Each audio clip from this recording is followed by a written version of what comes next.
Hi friends, welcome back to our channel. Today mosambi rate. Friends, ఈ వీడియోలో మనం హైదరాబాద్ మార్కెట్లో బత్తాయి స్టాకు, ఢిల్లీ మార్కెట్లో బత్తాయి స్టాకు ఈరోజు ఎంత వచ్చిందో తెలుసుకుందాము. ఈరోజు డేట్ వచ్చేసి 9వ తారీఖు 7వ నెల 2025 సంవత్సరం. ఇక్కడ హైదరాబాద్ మార్కెట్లో అయితే స్టాక్ అనేది పెరిగింది. ఈరోజు ఓవరాల్గా 90 వెహికల్స్ అయితే వచ్చాయి. DCM ప్లస్ బొలోరోలు కలిపి 90 వెహికల్స్ అయితే రావడం జరిగింది. నిన్నటి మీద పోల్చుకుంటే ఈరోజు కొంచెం స్టాక్ అనేది పెరిగింది. ఇంకా తర్వాత ఢిల్లీ మార్కెట్లో నిన్నటి కంటే స్టాక్ అనేది కొంచెం తగ్గింది. నిన్న 90 ప్లస్ వెహికల్స్ వచ్చాయి కదా, ఈరోజు ఆ స్టాక్ అనేది తగ్గింది.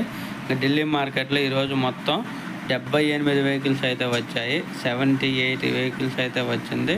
నిన్నటి స్టాకు 13, మొత్తం 15 వెహికల్స్ ఉన్నాయి. ఈరోజు వచ్చేసి 63 వెహికల్స్, మొత్తం 78 వెహికల్స్ అయితే వచ్చాయి ఢిల్లీ మార్కెట్కి. Okay, thank you for watching.